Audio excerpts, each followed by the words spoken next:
Samajwadi party से अलग होने के बाद राष्ट्रीय शोषित समाज पार्टी के प्रमुख स्वामी प्रसाद मौर्य एक बार फिर से चर्चा में आ गए हैं। कहा जा रहा है कि स्वामी प्रसाद कांग्रेस के टिकट पर इस बार लोकसभा का चुनाव लड़ सकते हैं। तो ऐसे में सवाल उठता है कि क्या कांग्रेस में शामिल होंगे स्वामी प्रसाद मौर्य? कौन सी सीट से ताल ठोकेंगे स्वामी प्रसाद मौर्य? स्वामी प्रसाद मौर्य के कांग्रेस में आने से क्या इंडिया गठबंधन पर असर पड़ेगा? दरअसल सूत्रों से मिली जानकारी के अनुसार स्वामी प्रसाद मौर्य की कांग्रेस से बातचीत चल रही है। जल्द ही वह इंडिया गठबंधन का हिस्सा बन सकते हैं। कहा तो यहां तक जा रहा है कि कुशीनगर लोकसभा सीट से स्वामी प्रसाद मौर्य को मैदान में कांग्रेस उतार सकती है। हालांकि अभी दोनों पार्टियों की ओर से कोई आधिकारिक बयान सामने नहीं आया है। हालांकि राजनीतिक गलियारों के बीच चर्चा है कि कांग्रेस पार्टी स्वामी प्रसाद मौर्य पर कुशीनगर से दांव लगा सकती है। चर्चा यह भी है कि जल्द स्वामी प्रसाद मौर्य कांग्रेस का दामन थाम सकते हैं। आपको बता दें कि स्वामी प्रसाद मौर्य से बीते रविवार को लखनऊ में कांग्रेस के प्रदेश प्रभारी अविनाश पांडे ने मुलाकात की थी। इस दौरान दोनों में लोकसभा चुनाव में इंडिया गठबंधन को लेकर चर्चा हुई थी।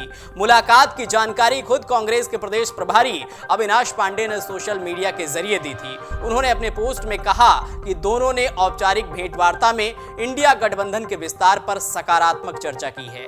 कांग्रेस अपने हिस्से की एक सीट स्वामी प्रसाद मौर्य को दे सकती है। माना जा रहा है कि स्वामी प्रसाद मौर्य के इंडिया गठबंधन में आने की स्थिति में सीटों के बंटवारे को लेकर पेच फंस सकता है। सपा द्वारा स्वामी प्रसाद मौर्य को एक भी सीट न दिए जाने की स्थिति में कांग्रेस अपने हिस्से की एक सीट दे सकती है।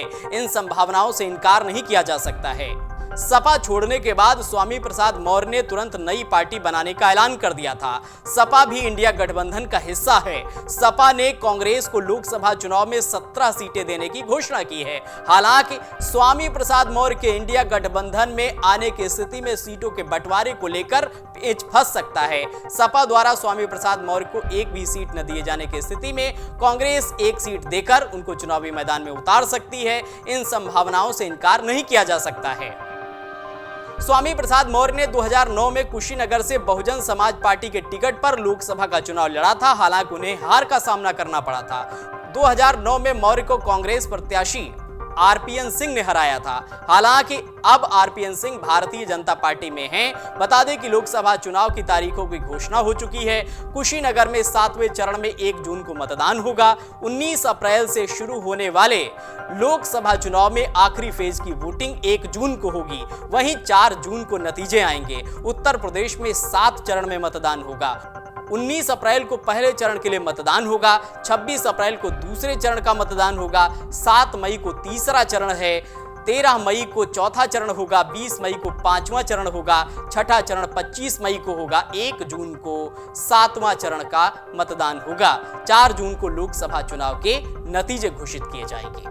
अगर आप ये वीडियो YouTube पर देख रहे हैं तो हमारे चैनल को सब्सक्राइब करें और बेल आइकन को दबाना ना भूलें। अगर आप Facebook पर यह वीडियो देख रहे हैं तो हमारे पेज को लाइक करें।